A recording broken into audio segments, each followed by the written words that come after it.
မင်္ဂလာညချမ်းပါလူမျိုးကျော်ညာခင်မိုင်းတင်ဆက်မှုများမှာကျိုးဆိုပါရယ်နေပြည်တော်မှာဖြာတန်းမီးလောင်နေတာလားဟာနိုင်ငံလုံး system breakdown ပြီးတဲ့နောက်မှာနေပြည်တော်တဝက်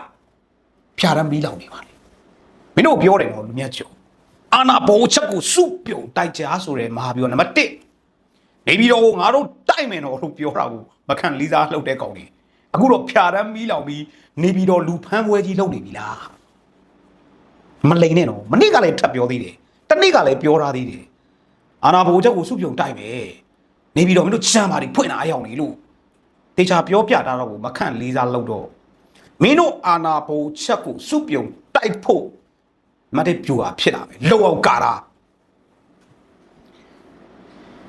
အဲ့တော့နေပြီးတော့ဖြာတန်းမီးလောင်နေတဲ့ကိစ္စလေးပြောပြစင်တာနေပြီးတော့မှတကယ်ကြီးကိုဖြာတန်းမီးလောင်နေတာနေစရာစားစရာအပြည့်အစုံရှိတယ်မီးမပြတ်ဘူးနော်ဒါပေမဲ့ကြောက်စိတ်တွေနဲ့မလုံခြုံဘူးဘာဖြစ်လို့လဲကိုမြတ်ကျော်ဟာနေပြီးတော့မှတမြန်လေးကခမရ411အောင်ချမ်းသာဘက်ကတက်တယ်တိုက် KNDF KNL တန်တောင်ကြီးတဝိုက်အဲ့အောင်ချမ်းသာ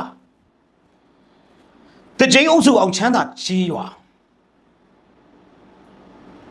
အခြေချတက်ဆွဲတာတွေစကားကြခေါ6ရဲ့ကင်းစကန်တူတရင်မူပုံမူကြီးတကြောက်အရှင်ဖမ်းမိအဲ့တော့အဲ့ဒါနဲ့ပတ်သက်ပြီးအောင်ချမ်းသာဘက်ကတိုက်စကန်ချုပ်တိုက်ခိုက်ခံရတဲ့ပတ်သက်ပြီးတော့ဘာလို့ပြရခက်ရလဲရောက်နေပြီးတော့ကောင်းလေရောစမ်းဒူစာခခမှုခမရ413နဲ့414တက်ရင်မှုတွေနယ်လိုအရာရှိ2ယောက်အပါဝင်တက်ရေးဘူကြီးတွေဘာလို့စရဖာခေါ်စစ်နေတာလဲမင်းတို့နေပြီးတော့အာနာဘူချက်ကိုတိုက်မယ်လို့ငါတို့ပြောထားတယ်ဂျမ်မာတွေဖွင့်ထားလို့လည်းပြောထားတယ်လက်တွေ့အဖြစ်အပျက်တွေအပြင်အစ်စ်အနေနဲ့ကပ္ပစရရဲ့ဒုတိယ program ဒီအပိုင်းကပ္ပစ3ခုတရားစပ်ပြစ်ထားတယ်နော်နံပါတ်1 program နဲ့အာနာဘူချက်ကိုစုပြုံတိုက်ကြ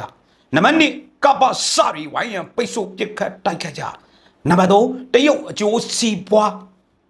ဒေတာနေရာတွေကိုထိန်းချုပ်ကြနံပါတ်4တိုင်းပြည် highway လမ်းမကြီးတွေကိုထိန်းချုပ်ကြနံပါတ်5ဘက်ကောင်းစုံပတ်ပေါင်းစုံမဟာဗျူဟာမြောက်စစ်ရေး program တစ်ခုနဲ့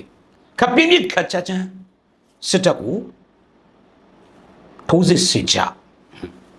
ဒီလိုလူမြတ်ကျော်ကဟိုတနေ့ကစစ်နိုင်တိုက်ရမရဆိုတဲ့မိကွန်းထုတ်မှုအပြီးမှာဒီကနေ့နေပြည်တော်ရဲ့ဖြာတန်းမီးလောင်မှုဖြစ်ပွားတာပေါ့ဗျာအဲ့တော့တရုတ်ချီနေကတော့အတော်စိုးနေပြီဗျ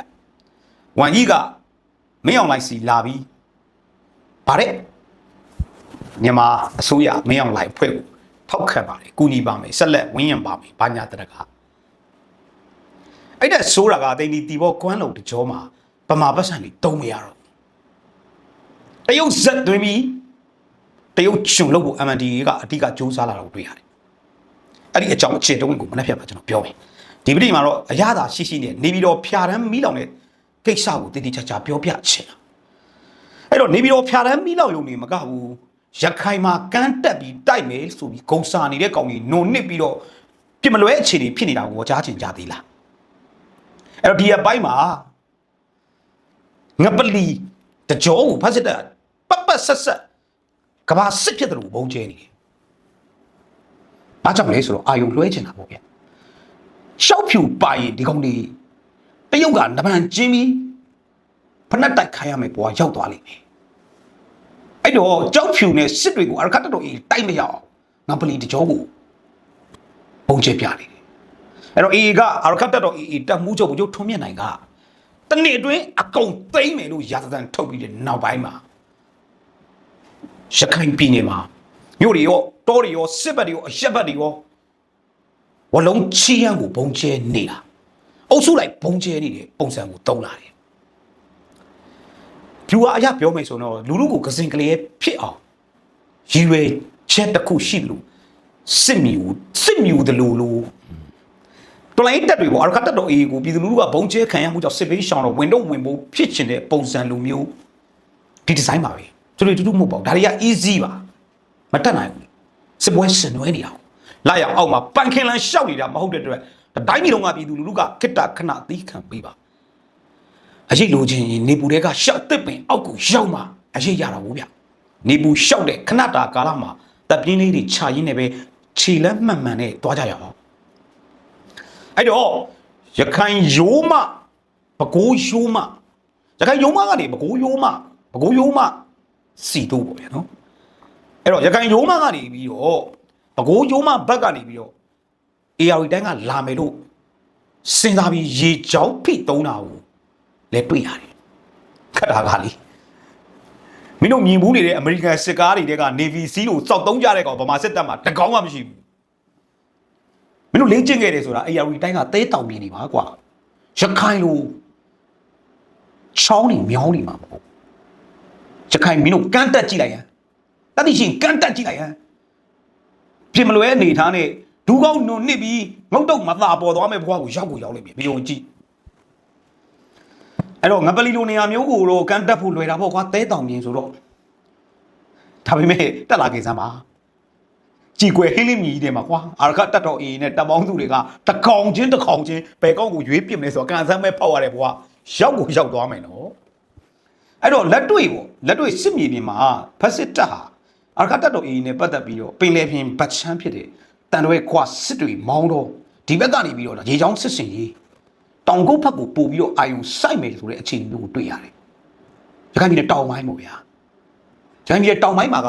ဖက်စစ်တပ်ရဲ့ငွေဝင်လမ်းကြောင်းတွေလုပ်ငန်းတွေစီးပွားရေးတွေကပိုများတယ်တရုတ်ကလည်းခြေတလုံးဖက်ပြီးတော့အရာဆွဲထားသေးတယ်မသာပေါ်တော့မှတိတ်မကြောက်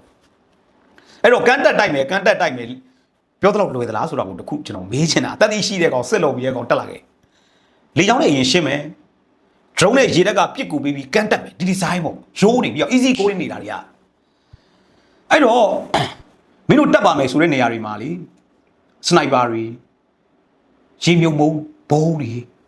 ဘလောက်ပိတ်ဆို့ပြီးဘလောက်စစ်စင်ဖို့ပြင်ဆင်ထားလဲဆိုတော့မပြောပြဟိုတနေ့ကတော့ကန်းတက်ရေတစည်းကတ်လာတာဟိုအမြောက်နဲ့ပိတ်ထုလိုက်တာမိခိုးဦးပြီးထွက်ပြေးတယ်နော်အဲ့တော့အာရခတ်တော်ဒီလောက်မထထန်နဲ့ဖက်စစ်တပ်လို့တက်မျိုးကိုစစ်ရေးကိုတုတ်ကစားနိုင်မှုကိုတော့စလို့လုံးဝလေးစားအလေးပြုအဲ့တော့အာရခတ်တော်ဘာရီပြင်ဆင်ထားလဲကိုကျွန်တော်တို့ဘာမှမသိရသေးဘူးစစ်တပ်အရန်ကြောက်နေတယ်ကြောက်ပြူစစ်တွေပိုင်ဒီကောင်ခွေးဘွားရောက်ပြီတရုတ်ကဒီကောင်ကိုခွေးစာတော်ကျွေးမှာမဟုတ်တယ်ဘွားရောက်တော့မှာအဲ့တော့ကြောက်ပြူကိုစစ်တွေကိုလက်လို့ရမှာဆိုလို့ငါပလီနဲ့ခွားကိုအာယုံလွှဲပြီးအင်အားစမ်းတဲ့သဘောနဲ့ဘုံတွေကျဲပြတယ်ရခိုင်မှာတော့စစ်ရှုံးနေတာကျင်းနေတယ်ဖက်စစ်တပ်ဒါပေမဲ့အခြားဒေသတွေစီရေးချင်းပြောင်းလဲမှုတွေဖြစ်နေတယ်ဒါကြောင့်မို့မာလာဖက်စစ်တပ်နည်းနည်းလေးတော့ဇောင်းကြွနေတယ်ကျွန်တော်တို့တွေ့ရတယ်အဲ့တော့ကျွန်တော်တို့စိတ်သက်မြင့်တင်ရေးလုပ်ငန်းဒီလိုဂျားထဲမှာမဝေဝါးကြီးတော်လေးညီညွတ်ရေးလုပ်ငန်းတွေကိုပို့ပြီးလုပ်ဖို့လိုအပ်လာတဲ့အချက်ပေးတယ်ကဖလန်အဲ့တော့ဖက်စစ်တပ်ကဖလန်ကိုမပြောခင်ဖက်စစ်တပ်ရဲ့နိုင်ငံရေးကစားခွက်ဟာသူ့ရဲ့ထွက်ပေါက်အဖြစ်စီရေးနဲ့ညက်နေတဲ့အခြေအနေကနေဆွဲထွက်ဖို့ကြိုးစားချက်လို့ပဲအားလုံးကရှုမြင်ပြီးသားပဲအဲ့တော့နိုင်ငံတော်သမ္မတကြီးဦးမြင့်ကိုပြန်လွှတ်တာတွေနိုင်ငံရေးအကျဉ်းသားတွေကိုလွတ်ပြတာတွေဒါတွေဟာတော်လှန်ရေးအင်အားစုနဲ့နိုင်ငံရေးအင်အားစုကြားတဲ့တက်ရှုံမှုနဲ့နိုင်ငံတကာအလဲမှာသူ့ကိုယ်သူဂုဏ်သိက္ခာရှိတယ်ကလေးကွာတယောက်မဟုတ်ပါဘူးဆိုတာကိုပြချင်တဲ့တက်တည်ပြချက်လေးတွေဖြစ်ပါတယ်အဲ့တော့ဖက်စစ်တပ်ရဲ့စစ်တပ်တစ်ခုလုံးရဲ့တတိနဲ့စိတ်ဓာတ်ကိုကြည့်ပြန်ပေးဆွဲပြီးတော့သူလိုချင်တာရရင်ပြန်လုပ်ပေးမယ်ဆိုတဲ့အချိုးချိုးနေတာပေါ့ဗျာတိတ်တော့ထွေထူးတော့မဟုတ်ပါဘူးစစ်တပ်တတ်ပါလို့ဒီလိုလုပ်ခဲ့ကြတာပဲအဲ့တော့ရခိုင်ရဲ့စစ်မျက်နှာတမိုင်းမှာအသိရေးထိုးရမယ်မှတ်တမ်းကြီးတစ်ခုဖြစ်ပါတယ်ရခိုင်ကျွန်တော်တို့အနောယထာပထမမြန်မာနိုင်ငံတော်ဖြစ်တဲ့ဗကံမင်းဆက်မှသည်ကုန်းပေါင်မင်းဆက်ထိ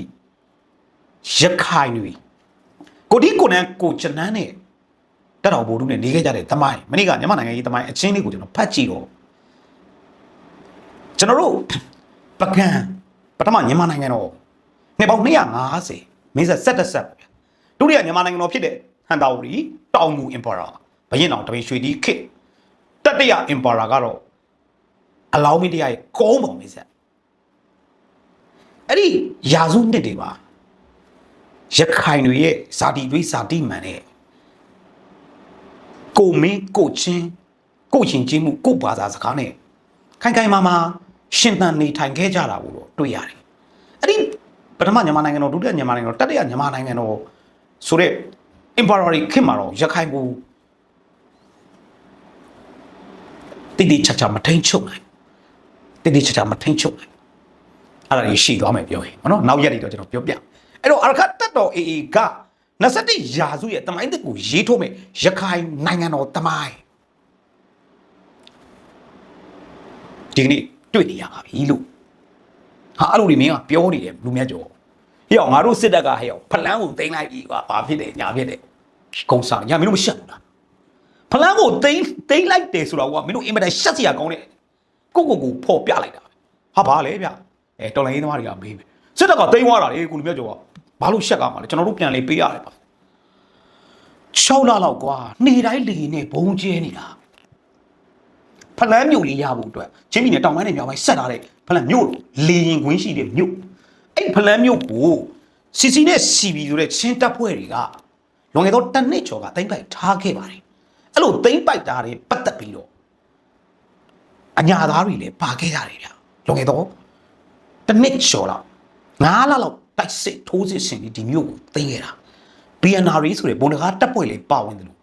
မိုက်ခဲတို့ကြားမဲတွေလည်းပါတယ်ယောဂကိုမြတ်သူတို့ YDF လည်းပါပြီးတော့တိုက်ခိုက်ခဲ့ကြတာဒုတိယကမ္ဘာစစ်ဖြစ်တယ်လို့ပဲခေါင်းပေါ်မှာလေနေဝုန်းတိုင်းကျဲအောင်ကျဲတဲ့ကာလမှာအညာသားတွေသိပေးခဲ့ကြတယ်အတူအပြက်တွေဖြစ်ခဲ့ကြတယ်ပေါင်နှလုံးဖြတ်လိုက်ရတဲ့ BNR ရဲဘော်လေးတယောက်ရှိခဲ့ပါတယ်အဲ့တိုက်ပွဲမှာရဲမေလေးတယောက်လေပေါင်ပြက်ခဲ့ရတယ်ပေါင်နှစ်ဖက်လုံးပြက်ခဲ့ရတယ်ဇလီမင်းတောင်းတွေကပေါ့ဗျာအဲ့တော့ဝီချဲလေးနဲ့ပေါင်နှစ်ဖက်ဖြတ်လိုက်ရတဲ့ BNR ကရဲဘော်မာလေးရဲမေမာလေးဖလန်းတိုက်ပွဲမှာလူတန်းကူညီမှုတွေဝီချဲလေးနဲ့ပုံလေးအားလုံးတွေ့ခဲ့ကြမှာဖလန်းကိုရပြီးတော့တီးတိမ်ကိုဆက်သိမ်းကြမယ်လို့လောက်ကြပါတယ်အဲ့ဒီမှာသိစီရပြီးရဲ့လက်နက်တွေဖလန်းကိုသိမ်းပြီးတော့လက်နက်ဝေချမ်းရေးတွေလုတ်တဲ့နေရာမှာမညီမျှမှုတွေဖြစ်လို့အညာသားတွေတက်ဆုတ်ခဲ့တယ်ဆိုတဲ့အခြေအနေလေးတခုကျွန်တော်တို့သိရပါတယ်အညာသားတွေအညာခံခဲ့ရတယ်ဆိုတဲ့မှတ်ချက်လေးတခုကျွန်တော်တို့တွေ့ခဲ့ရပါတယ်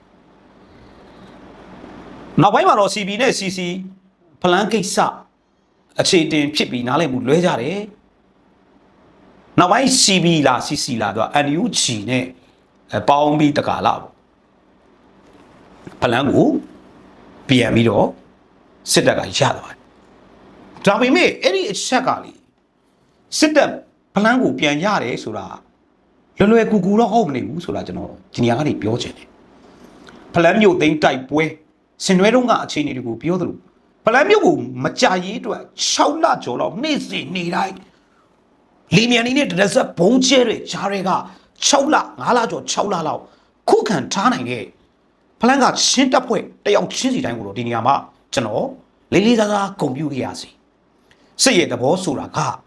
နေမြေကင်မလားတပ်ပြူခံပြီးလူအသေးခံမလားရွေးချယ်ရတဲ့အချိန်မှာနေမြေလက်လွတ်ပြီးတပ်ပြန်စုတ်ကအင်အားစုအချိန်မရွေးပြန်တိုက်လို့ရတဲ့အချိန်ကြီးတရက်ကိုကျွန်တော်တို့နားလေပေးလို့ရပါတယ်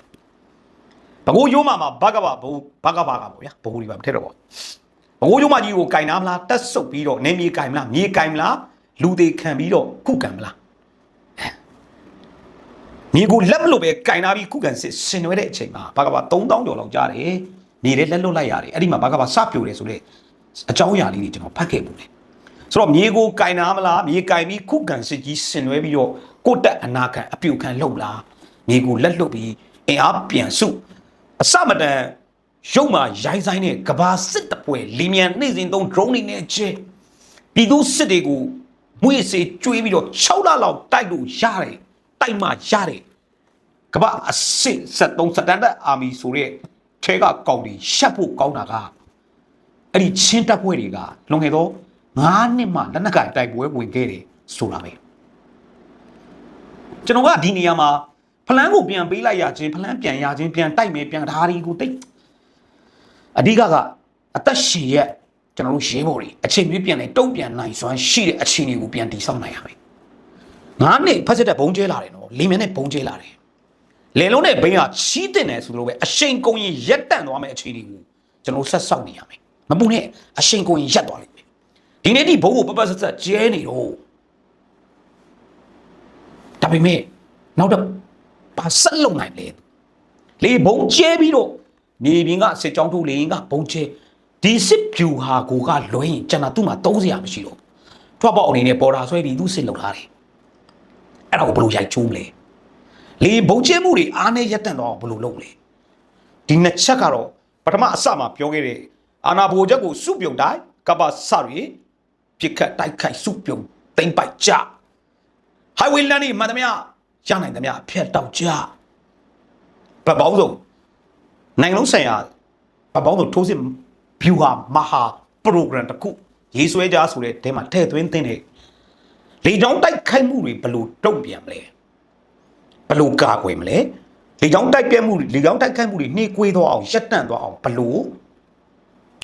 ဆော့ဘယ်လိုတီးမလဲဆိုတဲ့ program တခုထပ်ထည့်ရမှာပေါ်တာဆွဲနေတဲ့ရင်းမြစ်စစ်သားရှာတဲ့ရင်းမြစ်ကြီးရက်တန့်သွားအောင်ဘယ်လိုလုပ်မလဲဆိုတဲ့ကိစ္စတခုတမှန်ဖြည့်ဆွက်လို့ရတယ်ဖြည့်ဆွက်မယ်ဆိုဖြည့်ဆွက်လို့ရတယ်လေကြောင်းတိုက်ခိုက်မယ်ဘာညာဆိုတော့အခုလိုမျိုးကျွန်တော် Dragon Project တုန်းက$1.2 တန်းတော့ပလုံသွားသေးတာဗျပါညာအဲ့ဒါတွေကျွန်တော်မပြောနေတော့ပြောနေရံပြစ်တဲ့ဘက်ရောက်သွား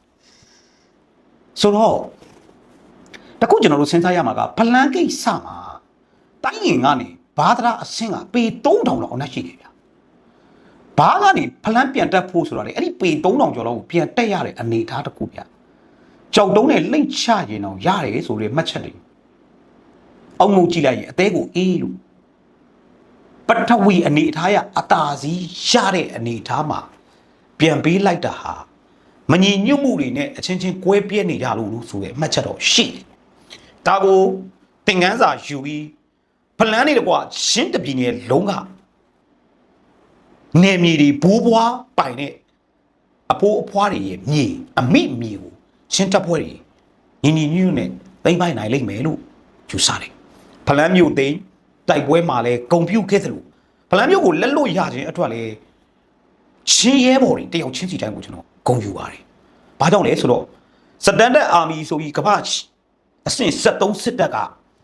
နိုင်ငံတော်ဗနာကိုဖင်ခုထိုင်ပြီးလေမြန်ပေါင်းမြောက်များစွာနဲ့6လတိဘုံကျဲမြေပြင်ကနေ6လတိတိုက်ပြီးယာနဲ့ထောင်နဲ့ကြီးအသေးခံပြီးတော့မှရတာဗျာခင်ဗျားတို့ကပိုတော်တိတ်ခါရှိသေးတယ်လို့ချင်းလူငယ်ရဲဘော်တွေကိုကျွန်တော်ဒီနေရာကနေပြောလို့တယ်အမှန်တောက်ရှက်ရှိရင်ရှက်တက်ကမှာလားမအားလားဖတ်စစ်တက်ဖြစ်တဲ့ကာချုပ်ရဲဝင်းဦးဆိုတဲ့ကာချုပ်အသစ်ပဲသူတို့ကဘာအဆင့်31နိုင်ငံအဆင့်တက်မတော်တရက်ခါ9နှစ်မှလက်နက်ကင်တဲ့ချင်းရဲဘော်တွေကို6လလောက်ပြန်တိုက်ယူရတယ်ဆိုတာရှက်စရာကြီးဗျာရဲဝင်းဦးတရင်တွေကတော့မှုေးနေသေးတယ်ဗျ LGBT တယောက်ဖြစ်တယ်လို့လည်းကျွန်တော်ကြားသေးတယ်ကြားချင်းလို့လည်းရဲဝင်းကြားတယ်ပေါ့နော်ဟုတ်မဟုတ်တော့ကျွန်တော်မသိဘူးဒါပေမဲ့ရဲဝင်းဦးတက်လာပြီးတဲ့နောက်ပိုင်းမှာတိတ်ပိုက်ထားတဲ့စကန်တွေကိုခင်ဗျားတို့ကျွန်တော်ရွတ်ပြမယ်တိတ်ချာနာတော့ဟဲ့အောင်ဒီဘောမကောင်လေးဖလန်းရပြီဆိုပြီးတော့လူပဲကြောင့်မင်းဖလန်းငါတို့ပြန်သိမ်းလိုက်တယ်မပြောဘူးလားလို့ပြောမှဆိုလို့ဖလန်းကိစ္စတိတိချာချာပြောပြပြီးတဲ့နောက်ပိုင်းမှာမင်းတို့ကာကျုပ်သိရဲဝင်းဦးဆိုတဲ့ရတမ LGBT ဆိုတဲ့ခေါင်သတင်းထွက်တာဘာလို့ဟုတ်မဟုတ်တော့မသိဘူးကြားချင်းရောမမချင်းရောရှက်ကီရောစုံပလုံနေတဲ့ကောင်လို့တော့သတင်းထွက်နေတယ်ဗျရုပ်ကတော့ရှက်ကီပဲရုပ်ဗျထားပါတော့ဥယျာဉ်မှုနဲ့ခက်ဆင်စင်ဟောပေါ့မအောင်လို့အဲ့ဒါကျွန်တော်မခေါ်ထားပါတော့အဲ့တော့ရဲဝင်းဦးကာကျုပ်ဖြစ်ပြီးနောက်မှာစတောင်းမြေဝမ်းမှာဆိုရင်ရွှေချင်းလက်ရက်စကန် white Tinicious စကန်ဧပြီလ9ရက်နေ့မှာသိမ်းပိုက်ခဲ့တယ်မွန်ပြည်နယ်ဘီလင်း4ကီစကန်KNL PDF အင်အားစုတွေသိမ်းပိုက်ခဲ့တယ်မဲသဘောနော်မဲသဘောဒေတာမှာရှိတဲ့4ကီစကန်ကခင်ဗျာအရေးပါတယ်စကန်တခုဗျဟာပါနောက်တစ်ခုမွန်ပြည်နယ်ဘီလင်းဝင်းတာပန်စကန်နေပြီးတော့လေဝေးကခမရ4တိစကန်မနစ်တတိယမှာတိုက်ဘုံမှုထွန်းထွန်းလေးအပါဝင်10ယောက်နောက်ကချင်ပြည်နယ်ရွှေကူကစခန်း KIA ဧပြီလ23ရက်နေ့ညနေပိုင်းမှာသိမ်းပိုက်တယ်ရဲဝင်းဦးကာချုပ်ဖြစ်ပြီးမှသိမ်းပိုက်နိုင်တဲ့စခန်းကြီး တစ်ဖက်ကရဲဝင်းဦးကာချုပ်ဖြစ်ပြီးမှလင်းနေအုပ်စုလိုက်နေဘုံကျဲပြနေတယ်အရှိတရားကိုဝန်ခံရမယ်ဆိုရင်တော့မန္တလေးစစ်မျက်နှာမန္တလေးတိုင်းစစ်မျက်နှာမှာတစုံကြီးစုပ်နေရတဲ့အခြေအနေကိုတော့ညှင်းလို့မရဘူးဒါပေမဲ့စစ်ဆိုတာအများနဲ့ရှုံးနေအများနဲ့နိုင်နေမှာမရှိတာတော်လည်းရေးတရက်ကို9နှစ်လောက်နဲ့အကဲပြက်လို့ဘယ်ရပလဲမြကမ္ဘာအဆင့်38လား73လား38တင်တယ်နော်38နိုင်ငံတော်အစစ်စတန်နဲ့အာမီဆိုတဲ့ကောင်ကြီးတော့ပေါ်တာဆွဲပြီးစေးပြတိုက်စစ်တိုက်ခိုင်းဒီအခြေအနေနဲ့သူတို့မြန်မာဖက်စစ်တပ်ကိုရှင်တန်နေရတဲ့အခြေအနေဗျာကျွန်တော်တို့ဘက်ကအခြေအနေလူတွေကကျွန်တော်တို့ဂုံယူရလောက်တဲ့အခြေအနေတွေရှိနေပါသေးတယ်ကဝါစာရီစုပြုံတိုက်ပြီးအာနာပဟိုချက်ကိုဝိုင်းဝန်းပိတ်ဆို့တိုက်ခိုက်နိုင်တဲ့မြန်မာပြည်ကဟိုင်းဝေးလမ်းတွေရန်ကုန်မန္တလေးအမြန်လမ်းတဲ့လမ်းဟောင်းတွေရန်ကုန်ပြည်လမ်းတွေကိုပိတ်ဆို့ဖြတ်တောက်နိုင်တဲ့လင်ခွေးတွေပါမချမ်းချမ်းပါတွေရှိလဲစောက်ရုံမဆိုင်တဲ့အနေအထားမျိုးတွေအင်အားမျိုးတွေယုံကြည်ချက်မျိုးတွေငါတို့မှရှိနေတယ်ဆိုတာတယောက်တွေမှတ်ထားလိုက်လို့ပြောချင်တာကျေးဇူးတင်ပါတယ်